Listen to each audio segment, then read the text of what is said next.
Hi, I'd like to take this opportunity to welcome you. My name is Angel Ayala. I'm the Veterans Counselor at Tarrant County College, Trinity River Campus. And today we're going to talk about wellness tips to restore balance. And so at this time, I really want to just take an opportunity to welcome you to this presentation. Thank you for taking time out of your day to sit down and watch. And we're going to hope that it's going to bring you something that you can take with you today.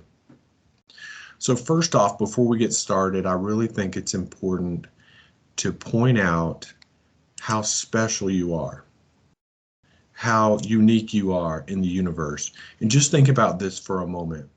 There has never been, nor will there ever be, another person just like you in the history of the world. You are completely exceptional, one of a kind. Isn't that amazing? The importance of that is to know that everyone is different, and so it stands to reason that we all have a different way of approaching our own wellness. So each of us are an expert on our own experience. I can't tell you what you're feeling, just like you can't tell me what I'm feeling. So I encourage everyone to just take some time, notice what you're feeling from time to time, and let's just be authentic in our own experience. During this workshop, it may be important for you to listen to the many strategies towards wellness and then find one that works just right for you. It may be a good idea to even try a few to see if they work for you. You may want to find a few that you like, or you might find a few that you dislike. And then there's a few that fit you just right. So you may like some, you may dislike some, but then there's one that fits right. We're going to look for that one. In order for us to find it, we may have to try a few things first. This whole experience can be an opportunity to learn more about yourself, so don't miss out by sitting on the sidelines. Don't listen to that inner voice that says that things might work out for other people but not for you, because this is your time to find something.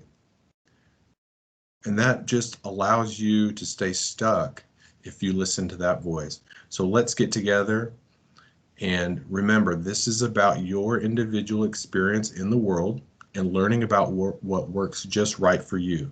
So let's face it, we have never had a pandemic like we had in 2020.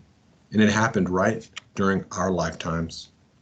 We've all been deeply impacted, both physically and emotionally. So we need to find a way to restore balance to our lives. And that's what we're here to talk about today.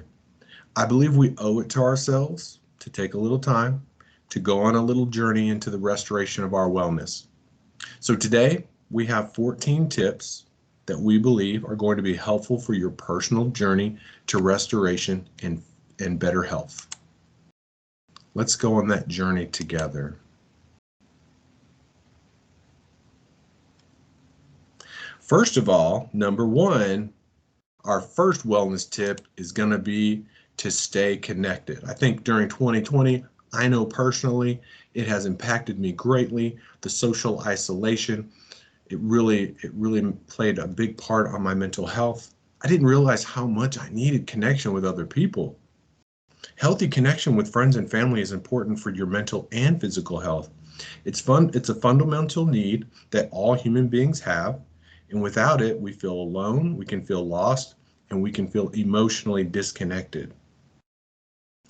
So I know that during 2020, we found virtual ways to connect, but now that things are being lifted and we're having a chance to see one another, we encourage you to find people that you can talk to.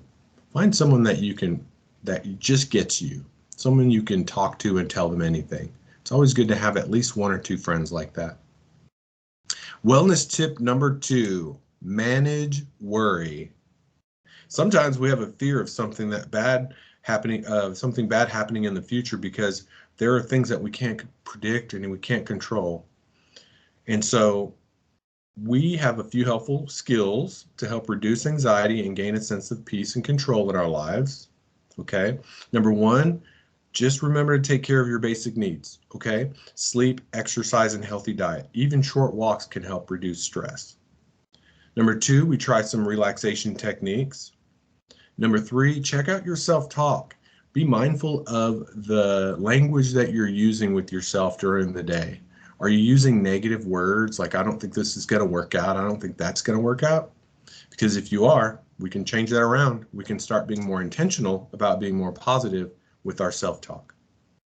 Also, stay connected to people that you trust. Sometimes when you worry about something, if you just tell one person, it has a way of losing its power over you. And our third wellness tip is going to be to bookend your day with mindfulness. Research has shown that mindfulness can actually change the way your brain thinks. Mindfulness is a way of being mindful of each present moment. So, in a sense, if we are worrying about things, we are in the future. We're worrying about things that may happen. If we are sad and remorseful, we're thinking about things in the past. But if we are being mindful and being in the present moment, we can where our peace resides, right here in the present moment, we can actually change the way that our brain thinks. We can actually get out of those negative thoughts. A lot of people have found great daily practices where they are mindful. Some people have found different types of meditation. Some people have found different stretching exercises and things of that nature that help them become mindful and in the present moment. Find something that works just right for you. All right. And wellness tip number 4, believe it or not, drink tea. I know it sounds pretty simple, doesn't it? Well, who says wellness has to be complicated? Tea is a very soothing drink, especially hot tea. Why not drink a warm cup? Herbal tea comes in a variety of flavors and provides an inexpensive way to keep up with your self-care. Some notable benefits include boosting your immunity, providing a calming effect, settling the stomach, reducing inflammation, and so much more. You don't have to grab an energy drink or a coffee. You can grab a tea. Some teas are caffeinated, but there are a lot of those herbal teas that will help you to relax. And we encourage people to try those out, try different ones.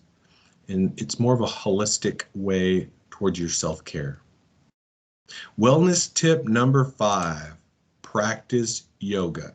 Remember in the beginning, I mentioned that some of these you're going to like, some of these you may not like, and some of them you'll find that are just right for you. Well, yoga just happens to be one of those that people either like it, love it, or dislike it. And so I encourage everyone to try it. It's a myth that yoga is for women. Yoga is for men too. There's lots of men in these yoga groups. If you go to yoga and check it out, you may find that you really like it, enjoy it. They have yoga at the VA for the veterans. That shows that guys are doing yoga. But it's a great way to connect with your body and find relaxation. And it can help decrease stress and promote the relaxation. So why don't you give it a try? Wellness tip number 6, unplug to rewind. I know. It's difficult. It's hard to put away our devices. It's hard to unplug. We are facing those computer monitors at work. We are looking at our phones all day. That's how we stay social a lot of times. And then when we go home and we want to relax, what do? We watch television. Well, guess what? All of those screens can have an effect on us, and unplugging to unwind is just a great way to disconnect from those and reconnect with our environment, whether it's talking to someone, whether it's petting the dog, going for a walk, trying something difficult like reading a book. Oh my goodness, reading a book, that's a great one. In fact, reading a book is actually tip number 7. Read a book. I'm telling you, these don't have to be complicated or expensive. Reading a book does so much for your brain. It does so much for your relaxation, and it allows your brain to try things that are not what you're not used to. When you read a book, you can actually go into your own imagination and create the landscape yourself. A lot of people like fiction books. A lot of people like nonfiction books. What kind of books have you read in the past? Think of them. Think of the ones that you enjoyed. Sometimes people think of a book as a chore. They think of it as, whenever you were in class and they made you do that book report. Remember that? Well, books can be a lot of fun, and nobody said you had to get a really thick book to read. They can be very relaxing, and they can also be very helpful if there's something that you would like to learn. All right, you ready for wellness tip number 8? Wellness tip number 8 is listen to music. I think this is one that most people would really, really enjoy. I think the only difference is we all have different tastes in music. So I would say that it's probably best to find the type of music that suits your wellness just right. Sometimes whenever we listen to that heavy metal or that heavy rap or those really tough tones, it can actually make us more anxious. But if you listen to something that's more soothing, it can actually help you to feel more relaxed and help your mental health. Also, if you play an instrument, that could be a very fun way of interacting with the music. So many times people go on YouTube and other platforms to find new forms of music that are relaxing. So we encourage you to listen to music, create yourself a retreat that helps with your studying, helps you to recharge, helps you to just find that mental and emotional state that brings you calmness. All right, wellness tip number 9. Are you ready for it? Declutter. That's right. You can actually feel better about things when things are cleaned up. Have you ever had just a week that was just so crazy that when the week was over, you looked at your home, you looked at your room, you looked at your bed, the bed hadn't been made all week, there are clothes on the floor, things didn't get put away, dishes didn't get washed, floors didn't get vacuumed. And so in the back of your mind, it creates a little bit of tension. Well, decluttering, go ahead and spend some time to do the laundry, spend some time to sweep the floor, vacuum the rug, and just put things back in their place. It feels so good when it's done. I don't know about you, but I feel great when the laundry's done. I like the smell that the washer puts out, that clean smell. I like when the bathroom is clean and it just smells like Fabuloso. Anybody else use Fabuloso? Yeah, it smells great. And that's one of my personal faves is decluttering and cleaning. Now, I know it's not for everyone. Some people don't really find it fun. I actually find it fun when it's done. It's just so relaxing to be in a home that's clean. So that's a little something about me. All right, you ready for wellness tip number 10? Is write it out. That's right, write it out. Get those things out. We have a lot of things residing within us, a lot of thoughts, emotions. They say a lot of traumas reside in the body. And these are ways that we can kind of get these things moving, get these things going. They don't have to just sit inside of us. One of the things that a lot of therapists do is they encourage their clients to do something called journaling. And journaling has a variety of benefits where you actually, studies have shown that if you write something down that you're worried about, you actually become less worried about it. So at nighttime, when people are trying to sleep, they have anxious thoughts going through their mind constantly. What they do is they write it down and set it aside. And what that does is it basically bookmarks that item. It says to you, I have not forgotten about this. I will take care of it later, but I just don't need to dwell on it right now. And a lot of people have found that to be so helpful in getting to sleep at night. So think about writing things down. If you are a writer and you know who you are, some people it just comes naturally. You've just been good at writing. You have good handwriting, or you just come up with great ideas, or when you write things, they just pop, they just come out really well. That's just for you. I encourage you to write it out. All right, you ready for wellness tip number 11? Find your purpose. That's right, find your purpose. Think about it in terms of direction in your life. What is your purpose? Why are you here?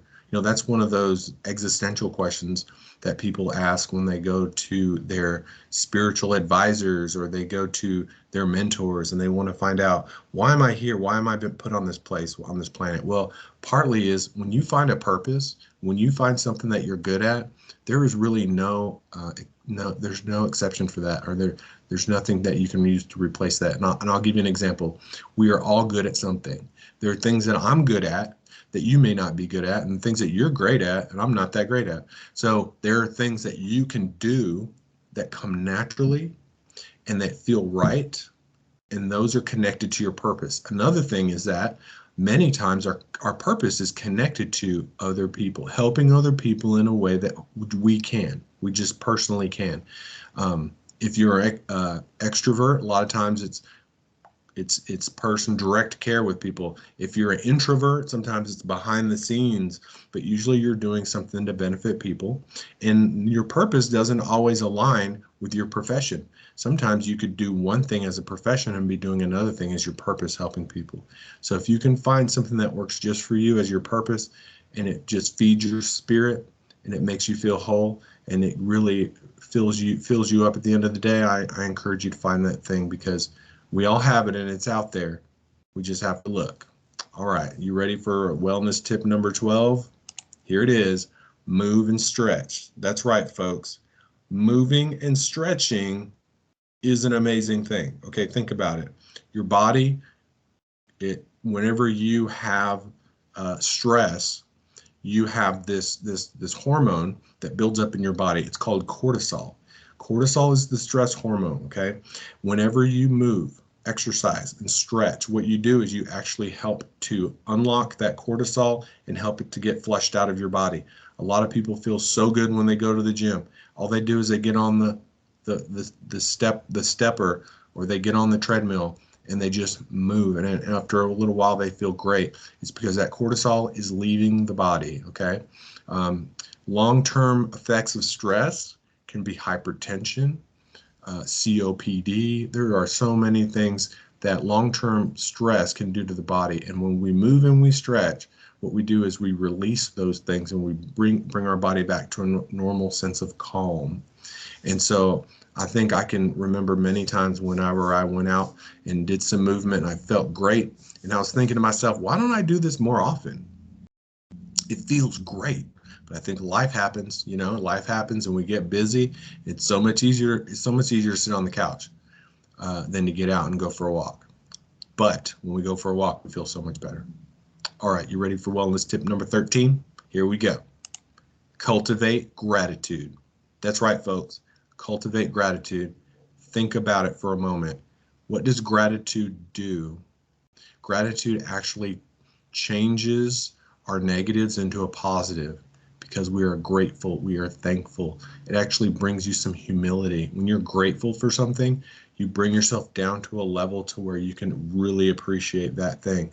Now, they've done a lot of brain scans, a lot of research on the science behind gratitude, and they found that gratitude has actually helped a lot of people with depression, because people with depression, a lot of times what it is that it's like an ongoing mindset of negativity, whether they realize it or not.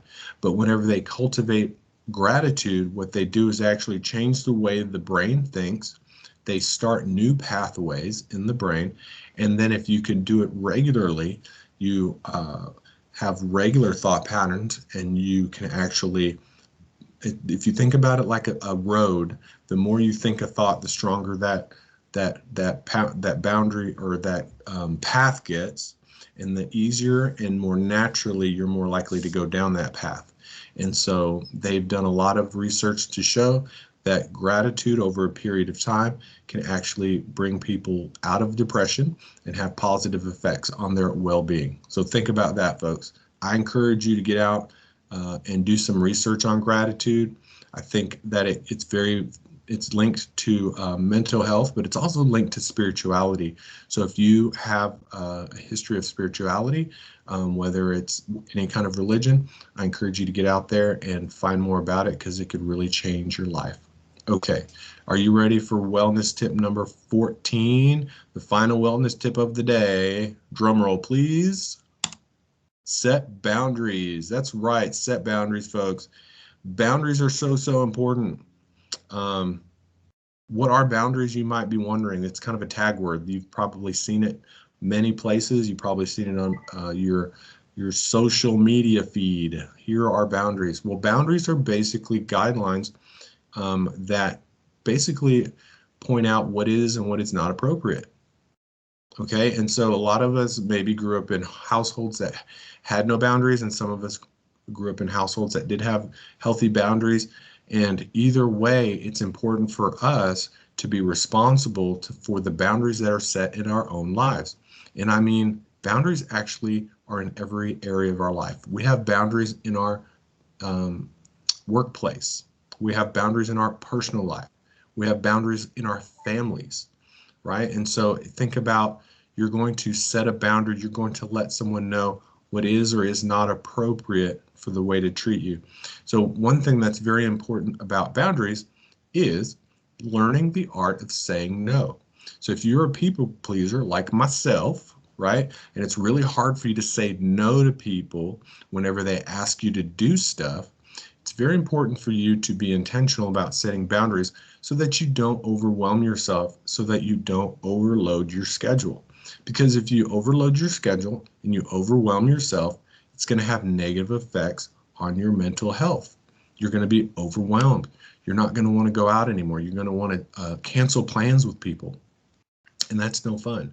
So it's really great to learn the art of saying no. And you can say no without using the word no. I can think of a lot of ways that I had to personally learn how to say no without learning the word no. Someone actually took me under their wing and they gave me some really good phrases. They said, here are a few good phrases that you can tell people. You can let them know now's not a good time. You can let them know that you do want to go do that thing that they're inviting you to do, but this is not a good time. Can we reschedule for a time in the future? There are so many ways that we can say no without using the word no and it still be comfortable. And we can still protect our boundaries so that we don't become overwhelmed, so that people don't ask us to do things that are inappropriate or that could get us in trouble. So it's very important for us to set boundaries with family members, especially. A lot of times we love our family, but guess what? They can cause us some stress from time to time. Let's face it. So setting boundaries with family can be kind of tough, but if you can do so in a healthy way, that is very respectful towards them, you're actually doing them a service. Number one, if you set boundaries to protect your mental health, you're going to be a better family member towards them. And number two, you're modeling that type of healthy behavior for them so they can learn how to do that themselves. All right, so we have come to the end of our presentation. This is a time where we're going to ask for questions. I'm going to ask you guys if you have any questions.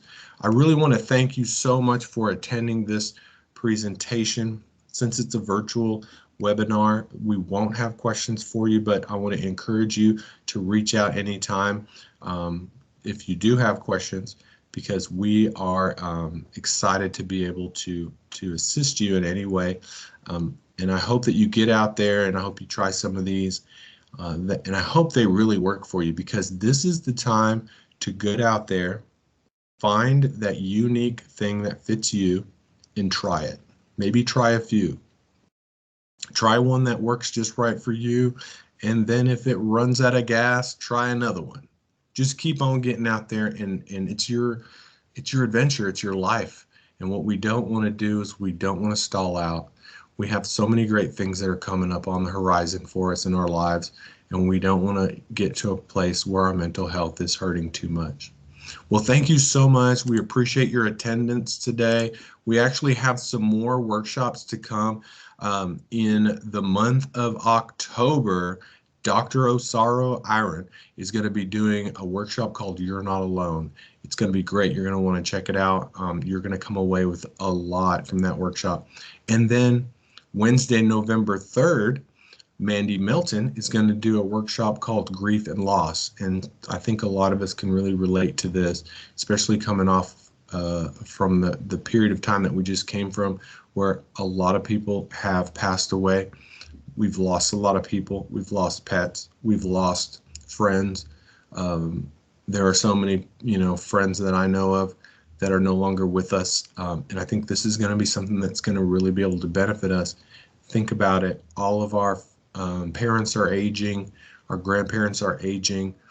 We're going to lose folks. It's part of the deal. This thing called life. And so I really want to encourage you to participate and go to these webinars. I really think that these workshops are going to be great for you, and you're going to come away with something positive.